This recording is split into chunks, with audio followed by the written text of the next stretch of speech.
Hello there. I'm Squire Callahan Ridgeborn, almost a battle master, definitely a wizard, and tonight I am joined by the Supreme Tyrant Asche Palantir. Ash, do you want to say anything to introduce yourself? Hi there. This is Asche Palantir.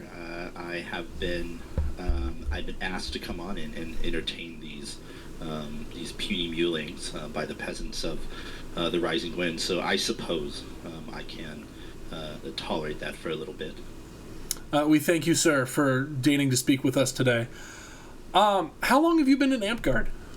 So it's funny that you asked me that because in mid-February of, I guess it was 2005, I played my first Amtgard. Given that it is February now, that means that I have been playing Amtgard for almost exactly 20 years to the day. Wow, okay. Did you take any big breaks during that time or anything? Or have you been consistently? Took a really long break. But yeah, I did. I started playing when I was 15 years old, and as important life things happened, or as my interest in other things, waned or went up and down. At least for the first, I'd say 5 to 7 years, I was sort of a casual participant. Okay. I also very famously took a big break from around 2018 or so until about 2022. I was lucky that everybody sort of was locked in their houses for that time because it wasn't sort of noticeable that I wasn't around, given that nobody was around, nobody was playing Amtgard. Okay. But yeah, it's definitely been a major part of my life, I would say, sort of definingly, for most of those 20 years, though. Awesome. Where is your home park? Where do you play at when you're local? So I have lived in or around Louisville, Kentucky for my entire career, if you will. My home park was originally called Maddox Keep. Another park nearby, just across the river, that's right there on the Kentucky-Indiana border, started up called Stormbridge, and eventually they realized it was kind of silly to have two parks like 15 minutes from each other. So they merged post-COVID into a park called the Duchy of Stormbridge. Cool. How many players do you guys have out there right now on your average week? Right now, like yesterday or on? Yesterday is a bad example. It was real cold everywhere. Like on your average summer sunny day, how many people are you pulling to the Grand Duchy of Stormbridge? It fluctuates. The Duchy goes from having around I would say 15 or 16 to the mid-30s based on, various events, weather, and whatnot. We always take a big break in the winter from mid-December to mid-January, and regardless of how good it is for us to take that break, coming back up into it can always be pretty tough, especially since when we were planning on coming back, this massive influenza wave hit right at the same time that this super crazy snowstorm hit. So it's been a little bit tough getting back into it. But I've been playing there for 20 years, and there's essentially nothing stopping us. We've experienced it all, weather, sickness, pandemics. We usually always climb back to that 20 to 30 mark, no matter what. Awesome. Okay. Can you tell us a little bit about your Battle Master journey? What did that look like for you? How did you earn your Battle Master and then into your Battle Knight? We'll do that as a follow-up. So the Battle Awards have not existed for more than, I would say, 5 or 6 years. I can't remember the exact. I think it was actually post-COVID that they were introduced. And it was kind of a big deal when they happened because the instruction that we were given from the AIBOD was this should sort of be retroactively, given to people. And so when they became official, when the Kingdoms of Amtgard voted on it, the Rising Winds convened a Battle Master Council. We are the great villains of that year, I believe, as people argue whether or not they did or did not deserve, what they received. And I was one of the original people that when all the first battles came out, we just received their Battle Master. I never earned the awards. It's really funny. I have my original Battle Master scroll here. They had to do 12 of these, so it's not exactly like a 3 foot by 2 feet masterpiece because they had to make 12 of them. Right. But I like it, and so I was just given my Battle Master when the awards were given. As far as the journey to get there, I don't think it was that different than everyone else's. You start off, and I think that most people that have this interest, they start off with it's a spark of something, right? Either it's a desire to get better at the things that you do, or a competitive element where you get a lot of your enjoyment from the game of Amtgard. And this comes up a lot. I think that the Amtgard community is a lot of different things to a lot of different people. So when I say the game of Amtgard, I mean the one with like the wizards and the archers. You know what I mean? Yeah, actual battle gaming, not exactly. The culture around it. Yeah. And for me, so I am a battle knight. I am also a crown knight, and I am also a flame knight. And all of my service and leadership has all been sort of in service to getting back to the game of Amtgard. I wanted to be the warcrat so I could make cool battle games, and in order to do that, I just ran for king and appointed myself warcrat. So, and I gave myself the opportunity, if you will. Yeah. And from there, once you get your foot in the door, people really enjoy sort of ride along for that journey. So I eventually warcrat at keep and earned my master smith. And I'd run for king several times in order to appoint myself warcrat enough times, so I oopsied my way into a crown belt as well. And but for me, it's always been about that. And I think once that spark and that interest and that passion takes you, you know what I mean? All that's left is refining your craft. I picked healer when I was like a teenager because I thought, the idea, like fighting with swords and whatnot is something that I've always been really enthusiastic about. But it seemed to me like when I was a kid that the force multiplier of something like wizard or healer was much easier to pick up and master from a strategic standpoint than like trying to become a warlord like on your 9th week, right? Right. You will hear me later on, I think, go over how I think getting better at sword fighting is like the single most effective thing you can do to be a better battle master. But at the time, being able to like unkill someone seemed unbelievable. You know what I mean? Absolutely. Just reverse the warlord there. No. That was a good spell, but he's alive. And keep in mind that was back in V7 when you had life pools. Like when you first started playing the game, each class was assigned a certain amount of lives that it got. And so, healers had 4, wizards had 5. That was ridiculous. Oh, sorry, no, wizards had 4, but you could spend like 1 spell point to get an extra life to play for 20% longer, so everybody always did it. Seems optimal. Started with 3, but they could have up to 6. And so Resurrect was tremendously more impactful, I think, than it is today. You know what I mean? To be able to undo that sort of permanent effect on someone's lives. And that was my first paragon. We called them class masterhoods back in the day. But that sword and shield, you see it all the time. Healer archetype, the midline, frontline healer. And when I got that, that was, at the time I think I said something like, I don't care about knighthood, I just want to be a paragon healer, or something like that, you know what I mean? And when I got it, I was like, well, what do I do next? And so the goal since then has been to pick something completely different and to master it. Because if I understand how those classes play, it makes me more a holistic battle gamer. And so the journey from getting that to learning how to be an assassin, which is a very different class than healer. Almost the opposite there. Yeah. And then once I got that, learning to be an anti-paladin.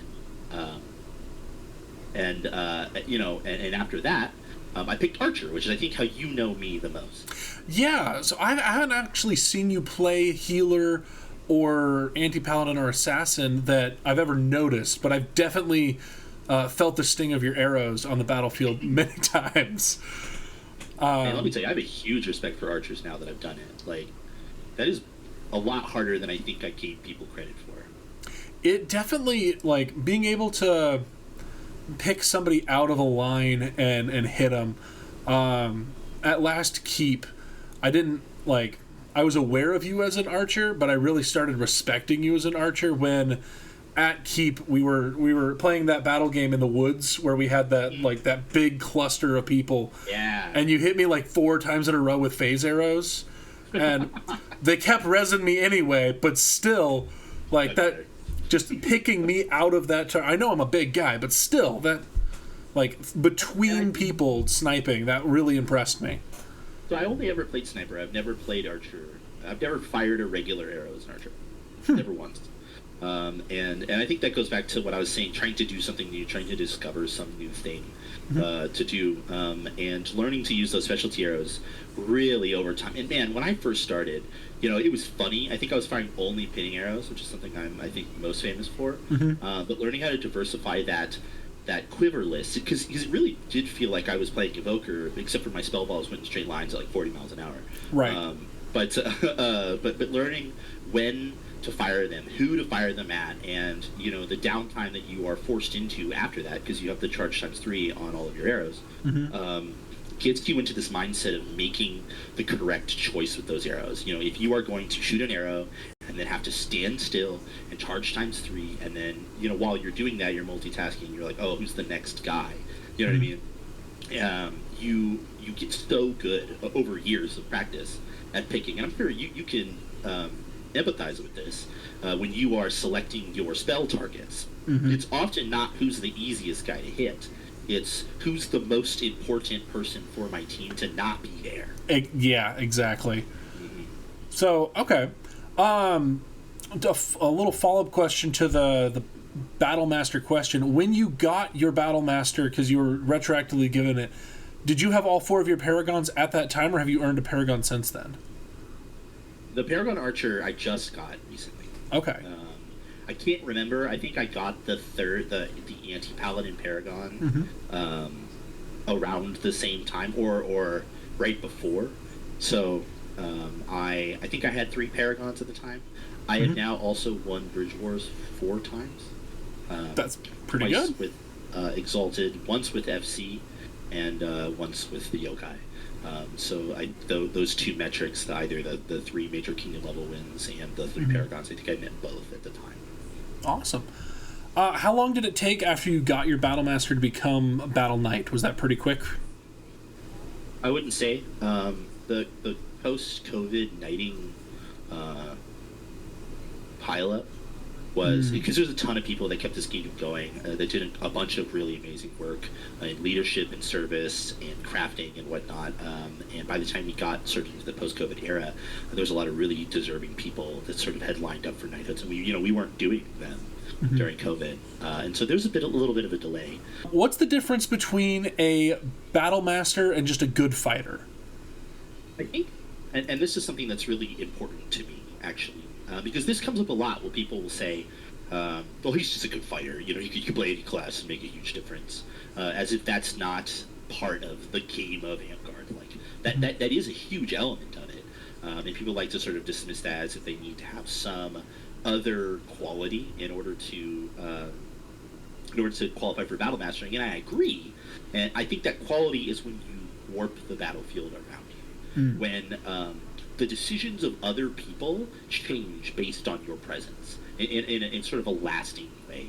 And so a person that's a good fighter but isn't like a very good battle gamer will often fall prey to common things. These are the sort of people that complain about wizards existing, or archers, or armor. You know what I mean? They'll come out and they'll play Florentine monk and whine when they get their swords heated, or they get hit by an arrow. If that's all you bring to the table, like literally just your stick skill and nothing else, then we have a great award path for you as Cold Order of the Warrior. And I myself am an enthusiastic tournament goer, and I love that part of our game as well. But the battle gaming element, these are different skills. Now, and I brought this up before, one of the best things you can do to get better at battle gaming is getting better at fighting. It is good for every class. It is something that can augment any strategy.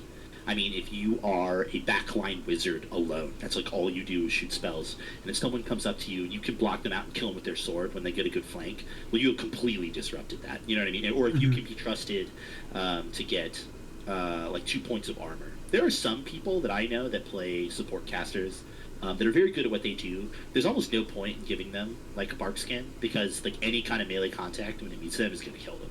They're just going to die. That fighting skill can be so crucial to even just buying yourself the time for your allies to come help you.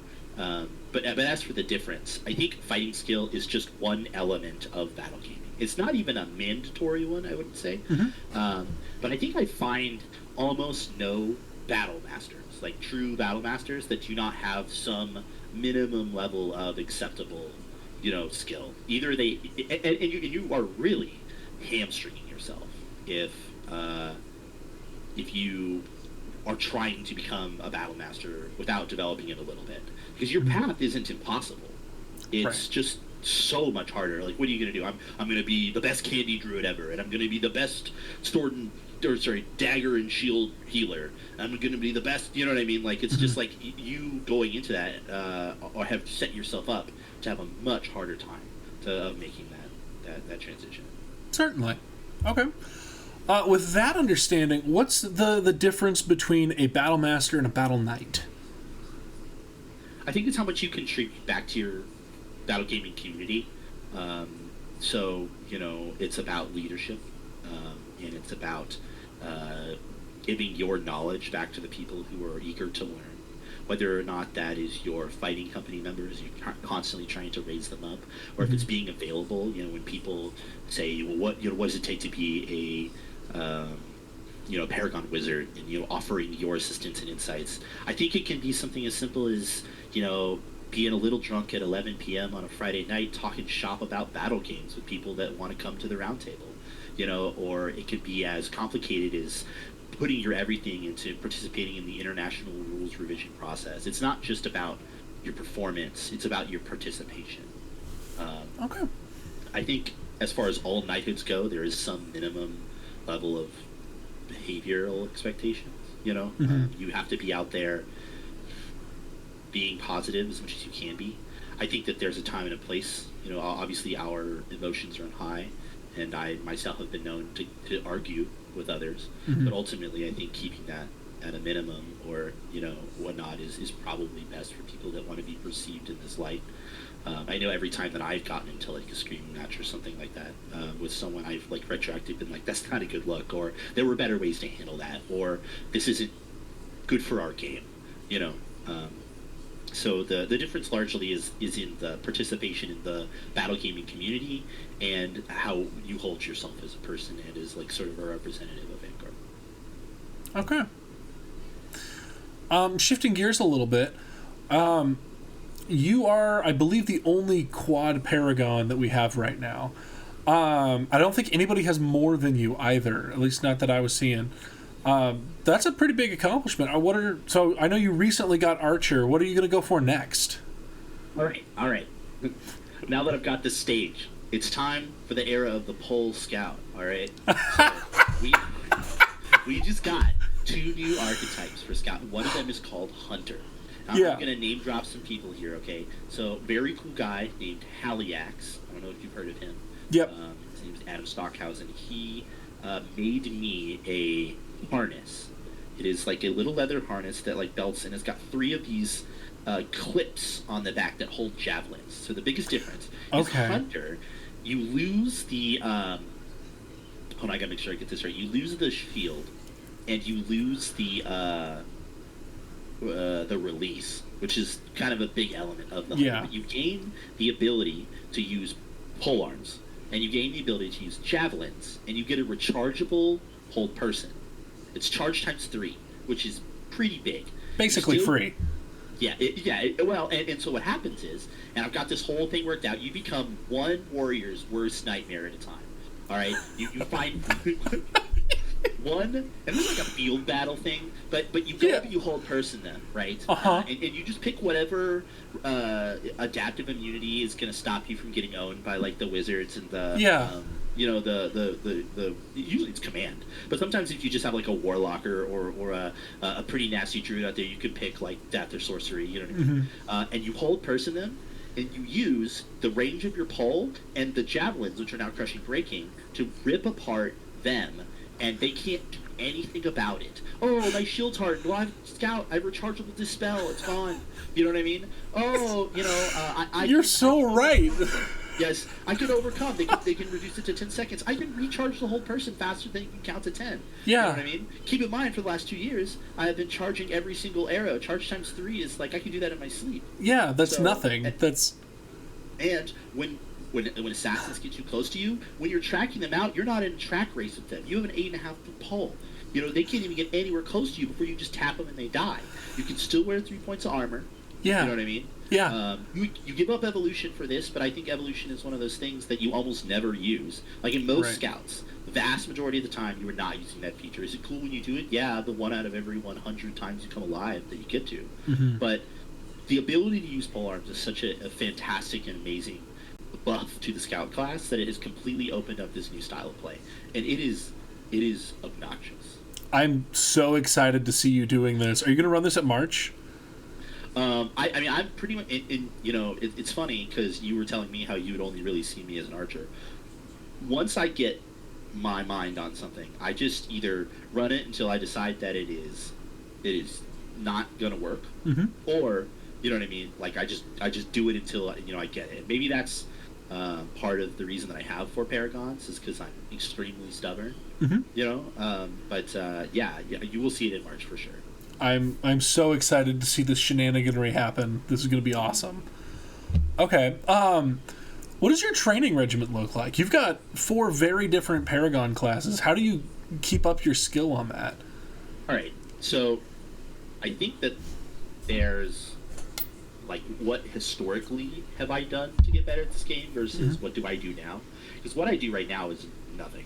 I just go to you know, I think that and this kind of touches base on one of those things where like you just do it. You just go and you do it and you discover. Some people, when they're trying to play a class and trying to get better at it, or they're trying to get used to a new role, they will do it sometimes. You know, they'll look at the field and go, "Oh man, wizard would be terrible here. You know what? I'll just play warrior instead." You know, right.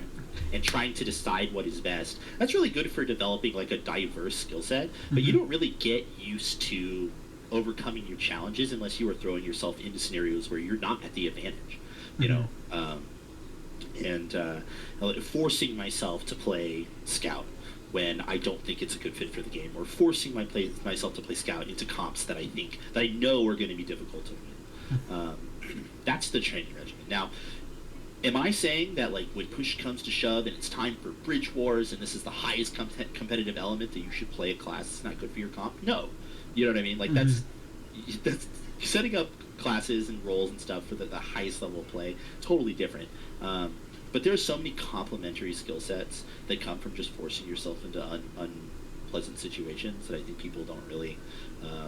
They're not really. They don't have the tenacity. I think also a lot of it comes from just going to park and going to events. Like if you show up, you make the drive.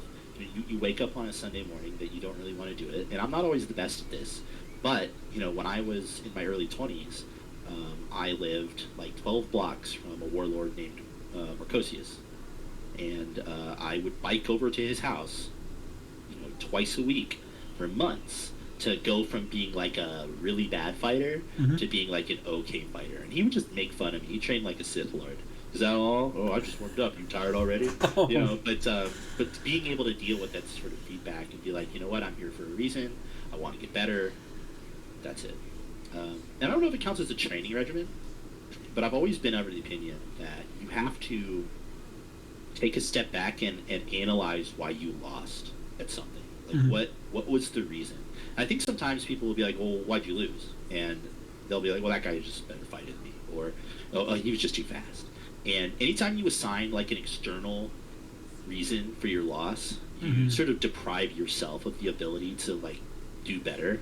You know what I mean? Oh, he was too fast. Well, okay. Well, maybe the reason I died was I got too close to a dangerous threat. I chose to misposition. You know what I mean? Or I overestimated my ability to fight a guy. Or I didn't use my abilities enough, and I engaged in a scenario where, you know, that I didn't have the advantage when I could have, or the vice versa. I mean, there are so many people. Ooh, and you got me on my high horse here for a second. That will ice ball a dude when there's like a 7v1.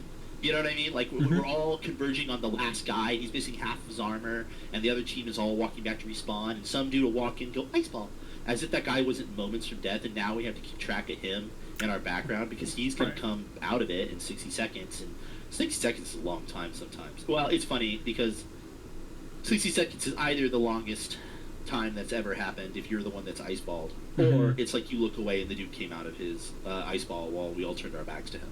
There's no need for that. You know what I mean? And so it's like, oh well, think about the abilities you use. Just because you can throw an ice ball doesn't mean we should. If you got two guys with pole arms and this dude's legged, like, let's just kill him. Right. Finish him off. Yeah. Cool.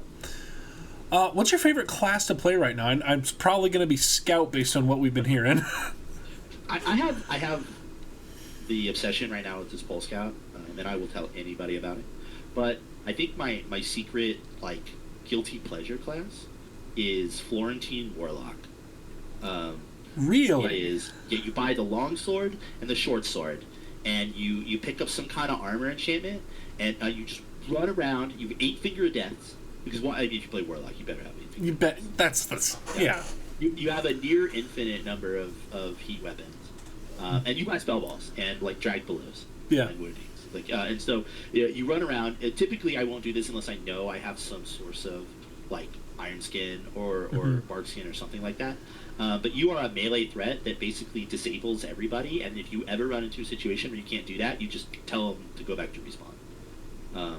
This is really good in games, and I think this is about game design and playing, like, if you are in a competitive format and you have a game where, say, whoever has the most flags at the end of the game wins, right? Like, if you have, like, these 3 points, and the scoring or the victory condition is just the very end of the game, when you have a game like that, right, things like Warlock can be unbelievably strong, because you can be like, oh, there's 1 minute left in the game, and I just cast Finger of Death like 8 times. Yeah, you know what I mean? just and Gatling them out there.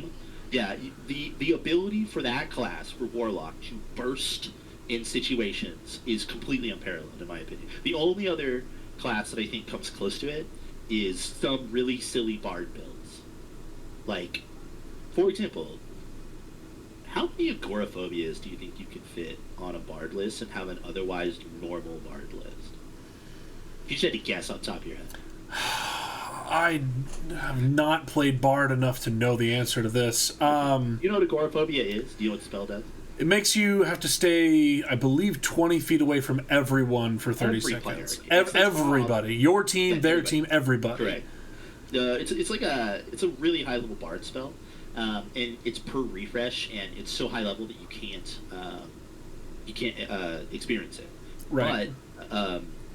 But bards get this archetype called Dervish, which doubles their verbal magic. All verbal magic is double, and so if you just spend 5 points of 5th level magic on agoraphobias, and then you just all your other levels are just totally normal, right? You can just have 10 agoraphobias in your back pocket, and this doesn't significantly blow up your spell list. Yeah, there are sacrifices you have to make, but these I guess you call them skew builds, where you're like, okay, well, my whole bit is that I'm gonna have 10 per refreshes that I'm gonna use in the most critical moment, and it's gonna make the difference. That's the whole evoker, anyways, isn't it? That's the concept. So. I'm gonna throw all my spell balls in a very short amount of time, and that's gonna make the critical difference for my team. You know what I mean? And knowing when that is going to be effective, or when that's a good idea, or knowing how to utilize your, I guess, otherwise diminished spell list to make up for those down period times, or knowing how to not blow all your agoraphobias in the first 5 minutes. Those are the sort of things that you have to think about. But I would say, yeah, sorry, I know I rambled when you say what my favorite class is.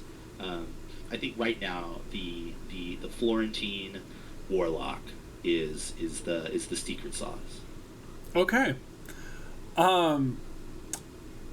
That is just the memeiest build. I love that. And people will tell you, they're like, okay, and I get this a lot, right? Mm-hmm. So I have 8 Orders of the Warrior. I've won a Kingdom tournament before, and I've been playing casters for decades. They'll be like, oh, well, the only reason that this works for you is because, you're good, and I hate that. You know what I mean? This being told that this otherwise bad decision is acceptable because I make up for it with the skills. Sure. But that's wrong. You wouldn't be dead right now if this was truly bad. You know what I Right. mean? Like, it's...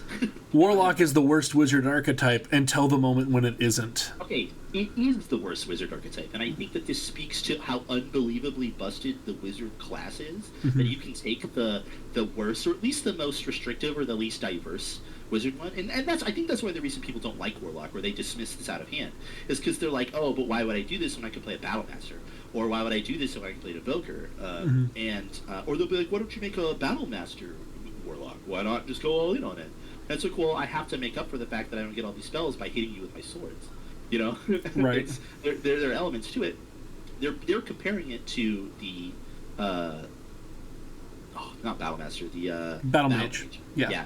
The Battle Mage, and they're like, well, I could be playing the Battle Mage. But you could also be playing a Bow Scout, or a Bow Assassin, or an Enchanter Druid, or a Florentine Warrior. Is Warlock better than that?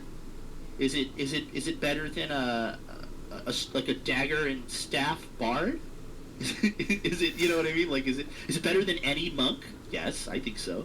So people are out there playing monk, and you're not giving them shit. I would if I were you, though. Absolutely, monks deserve less. It's really bad. But yeah, and so when I think about the Warlock, it's not about comparing it to the best wizard. It's comparing it to like the average class choice, and I think it's still better. And it's fun. I haven't heard that perspective before, and I think I agree with you on it. I'll have to think about that some on my own time.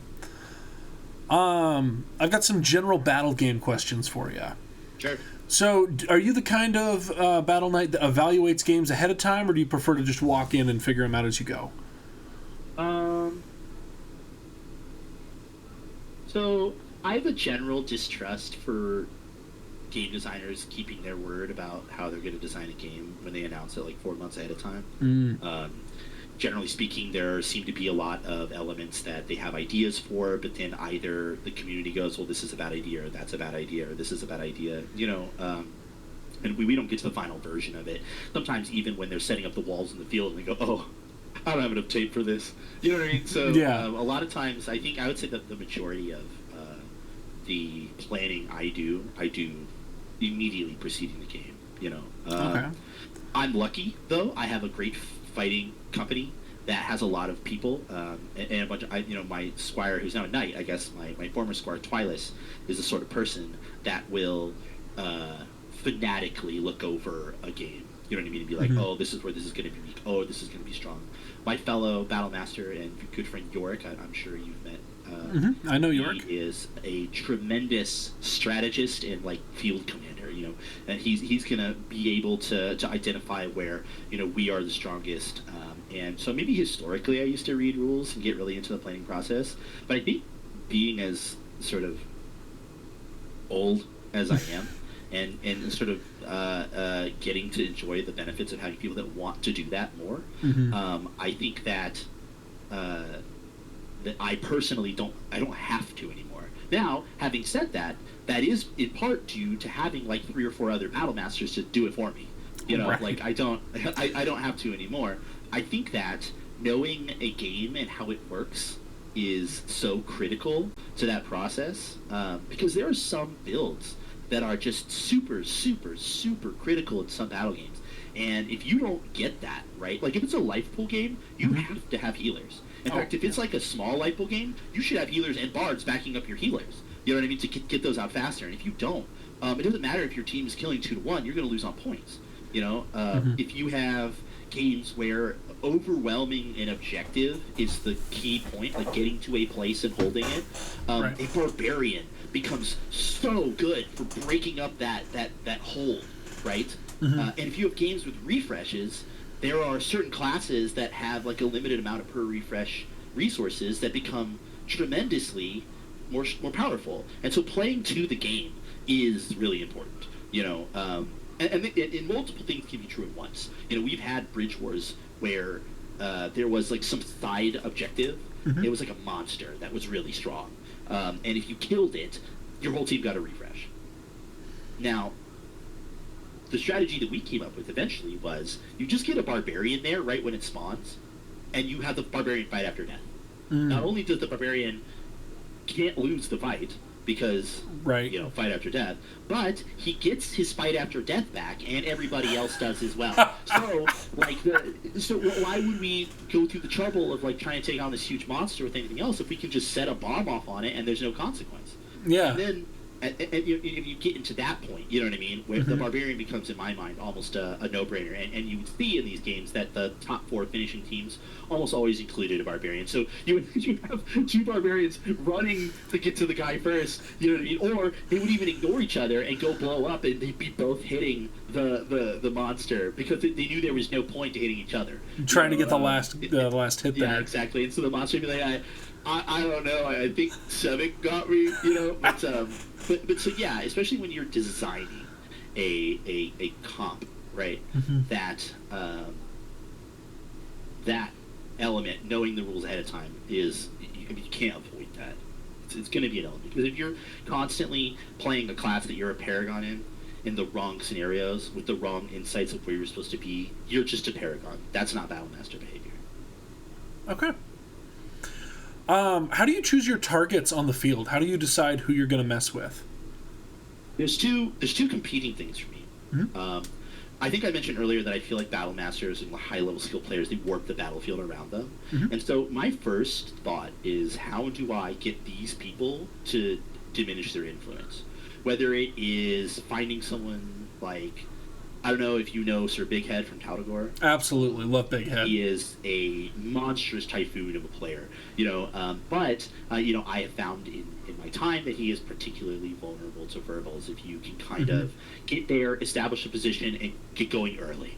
And so knowing that without me doing, or without somebody doing something about him, he's going to just annihilate my whole line, like, I have to diminish that influence of his. Of course, right. The other thing is how can I make myself the least vulnerable to people trying to do that to me? I know that I have the stick skill, the ability, and whatnot to take out like people when I'm outnumbered. But I know I can't do that when I have wizards hounding me. You know what I mean? So if I need to find a position to fight multiple people at once that aren't aware of me, then I have diminished the amount that the other players can affect my influence on the game. So I think it's a balancing act of keeping yourself safe in a place where you can have an effect on a game, and targeting the people that are doing the most damage to your team. And I think as you get better at Amtgard, you start to not just think of the people like Big Head who are very obviously affecting your team. It's not hard to imagine what impact he's having for the enemy, because he's in your face killing all your guys, right? But also people like you, who you talked about getting shot with a phase arrow over and over again in that tightly packed space. Well, in that tightly packed space, nobody could get to you with a sword, right? So you could stand in 20 feet from anyone you wanted to cast spells on. You're big, you got a big voice, so you don't really run the same risk that some casters do of not being heard. So in a tightly packed forest like melee, you are really dangerous. And so by killing you over and over again with the phase arrows, and you having to stop what you're doing and like go get rezzed by a healer or whatever, I can minimize the advantage that you have on that line. And that's why you were such an attractive target in that battle game, was because, one, you are kind of tall and you're playing a wizard, you're not that hard to hit over a thing, but two, like, your impact, which is already pretty decent, was made exponentially easier by the fact that it was essentially impossible for a melee fighter to get to you in a way that you couldn't easily realize was happening. Just back up a little. Yeah. Absolutely. Okay. What advice would you give someone who's aspiring to be a battle master? It's about holistic excellence. I think that between that and patience, you have to be really aware of how the entire game works. You have to get good at multiple things. You have to be doing that at such a level that you warp the battlefield around you, like we've been saying. It's not enough for you to win, in my opinion. You have to be making that field change around you. Exactly. But also, and I think this is super critical, because I do see a lot of people, they feel embittered by, like, say, being like the best wizard at their park, or or by being like the most effective person in their fighting company. I think more than anything, if you want to be a battle master, you got to find a way to win. And I know I just said it's not just about winning, right? But the winning will come when you develop that skill, right? And if you are always finding yourself like being an outsized role on your team, or if you're always finding yourself patting your friends on the back after like a third or fourth place finish, saying, "Hey, we did pretty good, guys." You know what I mean? That's not what competing at the battle master level is about me. You know what I mean? Whether it is finding the time to improve yourself enough that these high tier teams want to include you, or developing and leading your team to greater excellence. Because there's more than one path. You don't just have to get picked up by like ED or Yokai to become a battle master. Sure. But if your goal is to develop your team and lead your way to a battle master through leadership or strategy or commanding, you got to find a way to get those wins. Because if you're all just getting the moral wins, you know what I mean? Like we did better than everyone said we were going to do. Like that's not how warlords are made. That's, right. Yeah. Wow. He really did a lot better than I thought he would. No, you got to win. And if you're not winning, then you got to be getting 3 paragons. So if you can't find a way to be or to develop like a top tier like threat to win these major things, you have to be focusing on multiple class excellence, and it just takes time. You have to be good, and then you have to be near the best, and then you have to keep doing that until a friendly monarch, you know what I mean, sort of realizes that. It took me years and years and years to get each of my paragons. And even after the point where I thought, I was competing at the Paragon level, I didn't get discouraged. I went out there, I shot my dumb arrows until, to the point where you've done the right thing when you get that Paragon and they go, "Stop, please, will you take this? Will you stop? Calm down." Like, yeah. Yeah. So those are really the 2 paths to me. Okay. What's something that can take an okay player and help them start warping that battlefield around them? What can they do? What do you think I'm going to say? I think you're going to say you got to work on your stick. Yeah, I am going to say that. You're absolutely right. I mean, and really that's it. Like, get better at fighting. And furthermore, I would say, it depends on what we mean by an okay player, but stop resenting people for being good at fighting. And you see this a lot. And I think that's where that element of, "Oh, he's just a good fighter," comes from. I think it's frustration. People have a resentment for doing what they think are the more important elements of this, like taking a good spell list, using cool abilities, and then they're just being beaten out by a dude who whacks really well. Right.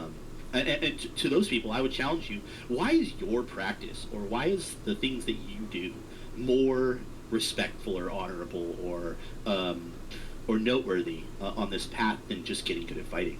Did it take them less time to develop it? You know what I mean? Did it take like and this is just like broad sweeping strokes, because every class can benefit from it. Stop taking a dagger. Stop it. Unless you have a sword already. If you're taking a shield and a dagger, suck it up. Take 2 more points. Buy yourself a sword. You know what I mean? Sure. Like and get used to using it.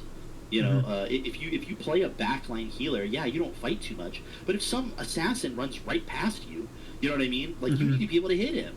You know what I mean? Or you need to be able to discourage people from just walking up and hitting you. There has to be some threat. Otherwise, it doesn't matter. Right. If we're talking about other advice for okay players to become better gamers, start thinking about why you're making the decisions that you are, right? Start thinking about it, and you would go into this as deep as you want. Like, if you want to buy a GoPro and put it on your head and like review your own footage, good for you. But I don't think that's necessary. Before you cast your best spells, ask yourself, who would be the best person to cast this spell on? Like, if everything else wasn't true, who would be the best person to cast a spell on? Well, Callahan's right there. You know what I mean? You want to cast a spell on him, but you can't because he's pro mag. Right? Well, then, should the next answer be I should cast my best spell on the next best guy? Or should it be I should work with my team to get that pro mag stripped on him and then cast my best spell? because no one's getting a battle master in a vacuum. You know what I mean? Yeah. Working with your teams, and so I guess if getting better at stick is the first answer, the second one is about collaboration. And I actually taught a battle gaming class at Battlecry this year, and I wish I could remember everything that I said, but essentially there are like 4 main elements to battle gaming or battle mastery in general, and 2 of them are communication and synergy, right? Like being able to talk with your allies and discover the ways that you work best together are like indispensable. I made there were probably about 30 or 40 people at this class, and I made everybody split into 4 groups that do just some like militia fighting, right? But the rule was nobody was allowed to talk except for the commander. They had to like set a commander, and that guy was the only one, or that girl or whatever, was the only one that was able to speak. And we did that, and then we talked a little bit about communication, and then I had them repeat the exercise, except everybody was allowed to talk, right? And it was very clear that in these scenarios they learned 2 lessons, which is sometimes it's really difficult to play Amtgard without being able to talk, right? Just like there's so many little things that if you're like a decent player that you do, oh, behind us, or oh, there's an assassin coming, or all those things. But 2, that some people learned that they talk too much, that they are not listening to people. They're not listening for, and this is the problem I have, is I get super focused, when I have an idea of what needs to be done, I get super focused, and I just zone in, and I won't. Someone will be screaming Ashe, Ashe, Ashe, Ashe, and I just won't hear them. It's really funny because some of my friends will drop my legal name. They'll be like Michael, I'll be like, oh god, and it's takes you out of the moment then. Right. Yeah. But yeah, I think synergy and just get better fighting. Like, even just a little bit better. Go fight in your local tournament. You're not too good for that. Yeah. Awesome. All right. I've got some knight-specific questions for you. Sure. First, can you tell us a little bit about your knighting ceremony? What was that like? I've had 3 now. I think the battle knighting ceremony is probably the one that you are referring to. I got battle knighted together with Sir Bane. I don't know if you are familiar with Randy. But this was both for us, our second knightings, and we walked up and knighted each other. It was before core, quick little thing. We had a lot of knightings to get to, and both Randy and I were pretty comfortable with something really like short and kind of humorous. But we pulled our swords out and drew a circle in the ground and said, if you got gifts, bring them up. You know what I mean? Like, and then when we dropped the sword, we dropped the sword on each other's shoulders at the same time. At the same time, yeah. That's kind of fun. I like that.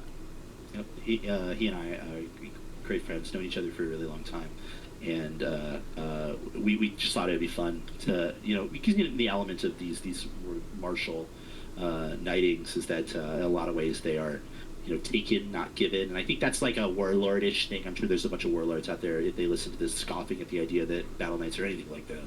But Sir Bane is a warlord, and I think he thought it was good too. So as far as I'm concerned, the idea of two people knighting each other as like sort of respectful rivals on the battlefield really was fun for me. Awesome. So a big part of knighthood is doing mentoring. What are some of the things you're doing right now to bring more excellence to battle gaming in the Rising Winds? I think it's about participating in the community just in the same way that you and I are doing right now. I think that being willing to come on the show and talk about the things that I have for other people is one of those things. I think being willing to talk to people who have questions for you is a big part of that. If someone comes up and says, hey, can I pick your brain? Like, what do you think about this? Or, why do you do this? Tell me about your spell list. What do you think about monks? They're terrible, et cetera, et cetera. Right. And sort of being available to people that are eager and interested is a huge part of it, because and I think this just goes hand in hand with passion. If you have a great attitude and you have a lot of passion for what you do, you're going to naturally be excited to share with people. And there are people in all walks of this path. They have just begun Amtgard, or they've been playing for a really long time. They don't know how to up their game, or they're better at you, better at this game than you at things. Being able to sort of have that interchange of ideas. I also think most, if not all, battle masters are going to be like multiple Paragon players, Mm. and having apprentices, taking on apprentices, and doing that. When I became when I got my Paragon Anti-Paladin, there were only 3 Paragon Anti-Paladins in RW at the time. It was Hades, Sir Hades, Sir Declan, and myself. And they were master Anti-Paladins from an era when only knights could play. Yeah. In fact, I think I was the first non-knight Anti-Paladin given out. Because at the time, that was when the interim between having not having my crown belt and gaining my battle belt. So we created that called the Menace Meditations.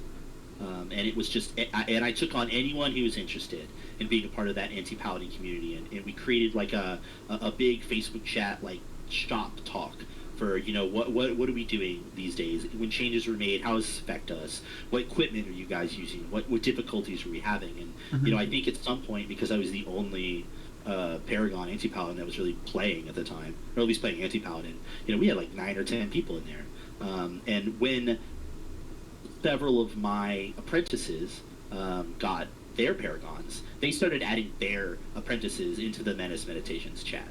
Oh, and that's it's funny awesome. Because we will go through these big long periods, like months, where nobody will talk in it, and then a new rules will drop. Boom! That place becomes like you got to mute the chat almost, you know, because it's so popping. There's just so much activity, and so you know, my enthusiasm for it and my willingness to sort of talk shop and create a community for other people to do so has created this on and off community of people that really like anti-paladin.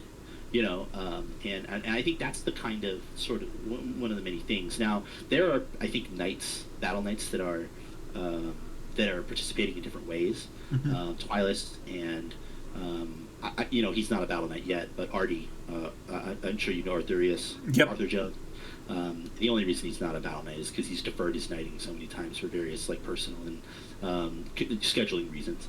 But he is a battle master, and Artie and Snaps and Twilis, all 3 battle masters, will talk so much shop with anybody who listen about any rules changes. They'll go on the forums. They'll go, and so I think that enthusiasm and willingness to treat everybody as an equal and raise up their understanding and give them advice, take on apprentices, that's the kind of behavior, at least from a battle gaming perspective, that makes the difference. Because if you're a battle master and all you do is try to be the best that you can, good for you.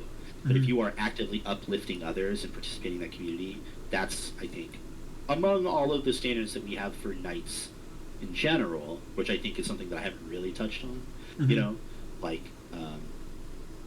I think that's the big differentiator. And if I will touch on it for a second, like, you can't constantly be causing problems on the field if you are wanting to be a knight of battle.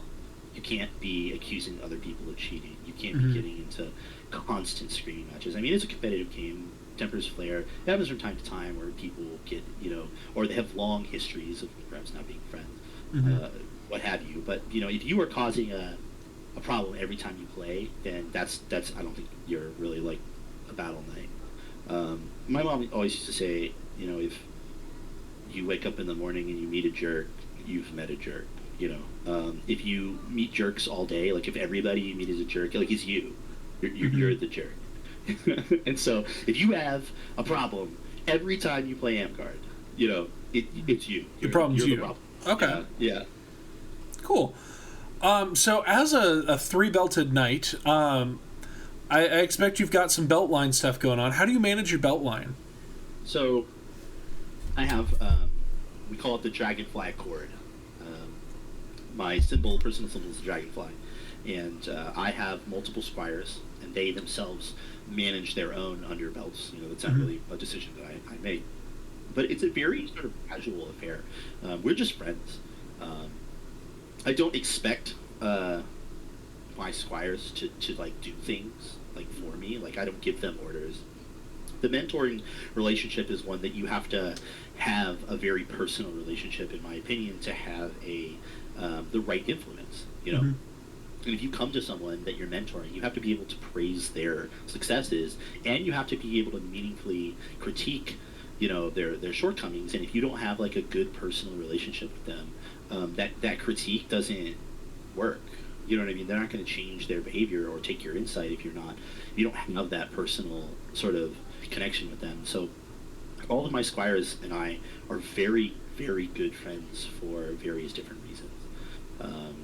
Twilis and I were just in the same community for so long, and when that belt opportunity came forward, it seemed like a natural fit at the time. My favorite squire, Solve, Alex Coleman, and I have been friends for 15 years, if not more.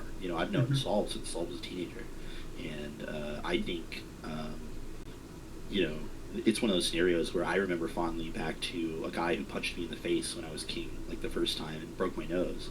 I'm told that he and other good friends of mine walked up to this dude while I was like, I need to leave. You know what I mean? And we're like, hey, buddy, you better sit down. Or like these are people that would get into fights with me. You know what I mean? The people that if I called at 2 a.m., they or if they called me, I'd be over their house. Yeah.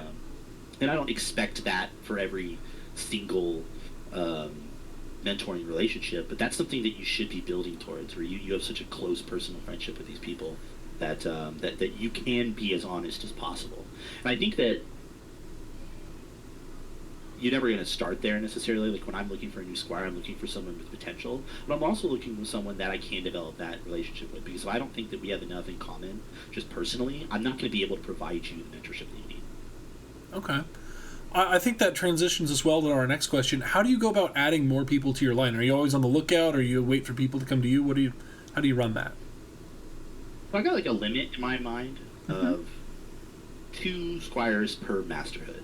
If and not all my squires are battle squires. I have a role play squire. But I want to make sure. So I have slots, I guess, in my head. There's no rule, in the rule book. You can have 40 squires if you want. It's no big deal. But I think it sort of cheapens it if you are not providing that kind of personal relationship that we talked about. Having said that, it's kind of a gut feeling for me, and I've had people say no. Not only like say just because, hey, I don't think we would have the right relationship, but I would love to, but I don't have a better relationship with another person that's like an overbelt or has offered me a belt. And I think in those situations, good. Like I'm glad that you found someone that you have that relationship with. I will say that you are perfectly able to mentor and be mentored by people that don't have like an official relationship with you. Of all the people that I have in my belt line, or that have previously been in my belt line, there's another 2 or 3 times that I feel like I have a similar relationship with, just on an unofficial level. They come to me for advice or want to ask questions, or you know what I mean, or even for me, like my insights are great for the people under me. I still have other paths that I want to pursue. Very famously, I am part of a belt line. I'm still a man-at-arms, in addition to being a triple knight, because that is my sword path that I am still pursuing. And I don't know how the rules work with that or the societal expectations, but I still really value those relationships as well. So what am I always looking for? I'm looking for potential, and I'm looking for that person relationship. Because you have both. I don't want to get in a situation where someone's a squire and they just have no aspiration and no future. I don't see the potential for them, at least somewhere. That's like a best friend. I can have best friends that don't have red belts. Makes sense. Final 2 questions. Number 1, are you okay with people coming up to you at events and asking follow-up questions? Can they pick your brain? Absolutely. I love talking about Amtgard the game. I like talking about Amtgard in general. I wouldn't have been in this community for 20 years if it wasn't a huge passion of mine. And I think that more often than not, I find myself in some corner of the pavilion talking about spell lists and classes and how much monk sucks to anyone that will listen. And so you say, am I willing to talk about it? You try to stop me. Like anyone can come up and talk to me. I don't mind at all. Awesome. Do you have any final advice or recommendations before I let you go? Go to fighter practice. Start practicing. Play different classes. I think a lot of people don't know how easy it is to die as a wizard because they've never played wizard. They've always been on the receiving end, and they see every single kill that they get on some guy that's been playing way longer than them. It always seems to slip out as this insurmountable things. Wizards are just busted. That's why I'm losing. I'm a wizard. You know what I mean? I think that a lot of times you dispel that notion by doing it yourself. For every game where you write everybody out infinitely and just win, there's a million games where every time you come alive you get shot by an arrow and it's like you can't even stay alive, right? It's there, it happens. And so once you discover these various different classes and how they operate and what they're good and what they're bad at, you start to get an understanding of how to play and how you might be effective in ways that aren't just making people dead. When I was getting better at sniper, I transitioned away from just using like all pinning arrows. I get 24 pinning arrows and like 2 phase arrows at some point. And I took about 40% of those pinning arrows and I made them destruction arrows because I realized that if a team had like a ton of support casters, that you could actually just wear out their lists. You know what I mean? Like you pin someone and then you go to destruction arrow, you blow up their shield, and as they're getting that mended, you recharge, you pin them again. You got some poor healer or bard behind them just desperately trying to get them back in the game. And there's like a finite amount of mends and releases that someone can have. Or maybe if you can't personally as an archer drain them of that, you start to put them in really bad situations where a dude just dropped 2 releases and a mend on a guy just because they were getting shot by an archer, and all of a sudden their other healer gets hit with an ice ball, and you're like, dang, like how important is this now? Like, I only got 2 more releases. Should I release the other healer? And you know what I mean? And you put them in those weird positions. And until you've been in the position where you're like almost out of support spells and you start making those hard decisions, you don't think about like what it's like to get those resources drained. You know what I mean? You just perceive this guy at the back that is going to always release all of your spells or always mend anything that happens, and that's just not how the game actually works. At least if everyone's following the rules. Which even if they're not, I think that most cheaters are micro cheaters. They maybe give themselves an extra mend, or maybe they don't recharge something. And sometimes it's not even intentional, right? Like they lose track, or they're not fastidious enough with their lists. It's still effective, or at least you have to like play like it's effective, right? Because if you get in your head that like everybody's cheating, if you start thinking nothing matters, then nothing matters. Exactly right. Yeah. I think that's also I'll get touch on final advice. Don't obsess so much over the idea that other people aren't following the rules. I think some people. I think this comes back to being embittered, right? That like they assume that other people aren't following the rules, or when they go back to analyze why they lost something, that's you're assigning external blame again. Like to what could you, and you can't take action on an external source, because at the end of the day, the only thing that you can control is how you behave, right? Yeah, it's the only thing you have any control over. That and the influence you have on your friends. So yeah, just do your best and analyze about how you could be better, and go to fighter practice. All right. Well, thank you to Tyrant Asche for coming on the show tonight. If you've made it all the way to the end of this, please give the video a like, subscribe for more Battlemaster content coming soon. The Tyrant demands that you subscribe. Now. Now. If you have any questions for the Tyrant Asche, please leave them down in the comments section. I'll be sharing this video with him, and as we get opportunities, we'll be responding. So thanks for being here, and we'll see you in the next one.